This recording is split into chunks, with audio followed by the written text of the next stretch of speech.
तक वक्फ बोर्ड की नई नियुक्तियों पर रोक लगा दी गई। तो वहीं देखिए कि सुनवाई के दौरान सरकार ने अदालत को आश्वासन दिया है कि सेंट्रल वक्फ काउंसिल और वक्फ बोर्ड में किसी गैर मुसलमान की नियुक्ति नहीं की जाएगी। तो इसी के साथ सरकार ने यह भी कहा कि मौजूदा वक्फ की संपत्तियों पर किसी तरह की कार्रवाई नहीं की जाएगी। इस मामले में अगली सुनवाई अब 5 मई को होगी।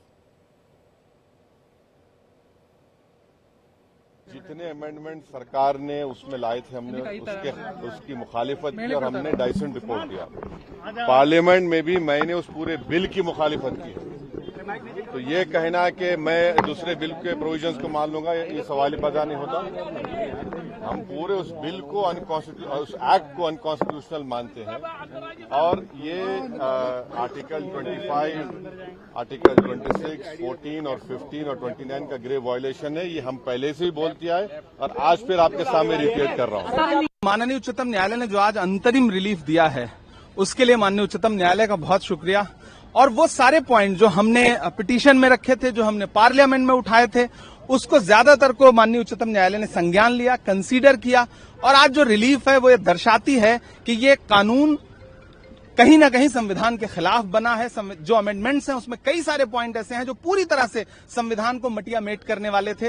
माननीय उच्चतम न्यायालय ने संज्ञान लिया और मुझे पूरा विश्वास है कि ये संविधान की जीत है, ये किसी पक्ष की जीत नहीं है, संविधान की जीत है। और आने वाले दिनों में जब फिर से सुनवाई होगी तो माननीय उच्चतम न्यायालय और मजबूती से इसमें रिलीफ देगा और सरकार की जमीन हड़पने की जो साजिश है उस साजिश को माननीय उच्चतम न्यायालय रोकेगा। लीस्ट पार्लियामेंट ने काम किया है वो ये किया है कि वक्फ बाय यूजर, अगर वहां पे डिस्प्यूट है तो वक्फ बाय यूजर नहीं माना जाएगा। दूसरा, पार्लियामेंट ने कहा है कि अगर कोई गवर्नमेंट प्रॉपर्टी वक्फ संपत्ति घोषित हो गई है तो उसको हम वापस लाएंगे। ये लीस्ट एक काम पार्लियामेंट ने इस अमेंडमेंट एक्ट में किया है। अब कल की हियरिंग में ऑनरेबल सुप्रीम कोर्ट ने कहा कि हम इसको थोड़ा इसमें इंटरिम ऑर्डर करना चाहते हैं और उसमें इंटरफियर करना चाहते हैं। तो मेरा सबसे पहला कहना यह है कि सुप्रीम कोर्ट इस मामले की आर्टिकल 32 में डायरेक्ट सुनवाई नहीं कर सकता है, क्योंकि जब ऐसे ही मामले पहले सुप्रीम कोर्ट आए थे तो बोला गया था कि आप हाईकोर्ट जाइए। पिछले 7 साल से 120 याचिकाएं अलग अलग हाईकोर्ट में लंबित हैं और कोई इंटरिम ऑर्डर जब हमने वक्फ एक्ट 1995 को चुनौती दी थी तो नहीं किया गया है। तो ये एक बहुत ही रॉन्ग प्रेसिडेंट सेट करेगा। Point number 1। पॉइंट नंबर 2, मैं आपको बताना चाहता हूं कि अभी दिल्ली में एक यमुना की रिवर बेड पे एक शिव मंदिर था, उसको तोड़ा गया और ये बोला गया कि भगवान शिव को हमारे प्रोटेक्शन की जरूरत नहीं है। मामला सुप्रीम कोर्ट आया, सुप्रीम कोर्ट ने भी उस ऑर्डर को अपहोल्ड किया। तो मैं ये बात कहना चाहता हूं कि जब मंदिर बाय यूजर नहीं हो सकता है, चर्च बाय यूजर नहीं हो सकता है, गुरुद्वारा बाय यूजर नहीं हो सकता है, तो ये वक्फ बाय यूजर कैसे हो सकता है? और वक्फ बाय यूजर के कंसेप्ट को स्टे करना चाहिए और इस कंसेप्ट के आधार पे जितनी संपत्ति गलत ढंग से ली गई है उसको वापस लाने की कार्रवाई होनी चाहिए।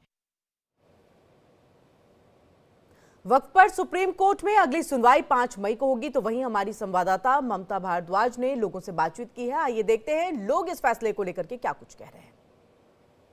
हम यही कहेंगे कि बस इतना ही कहेंगे कि जो कुछ जो हो रहा है ये अगर साफ नियत से अगर कोई काम होता है तो ठीक रहेगा। और हमारे बड़े बड़े बुद्धिमान उलमा मुस्लिम बड़े लोग बोल रहे हैं और अब तो कोर्ट तक पहुंच गया मामला। अब जो भी कुछ करेगा वो कोर्ट करेगा, उसकी जो सराहनीय करेंगे हम तो।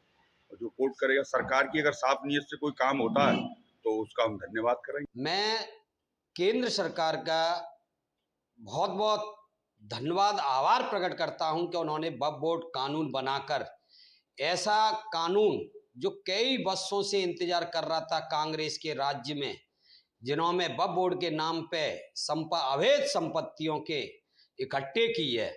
बोर्ड तो उन्होंने पारित कर दिया लोकसभा में, लेकिन कानून जल्दी बनना चाहिए। और जिन्होंने वक्फ नाम के नाम पर जो अवैध संपत्ति इकट्ठी की है, इनकी जांच होकर वो अवैध संपत्ति सरकार के खाते में जानी चाहिए। वक्फ बोर्ड पर जो है सरकार ने जो बनाया है उसमें 2-3 खामियां हैं।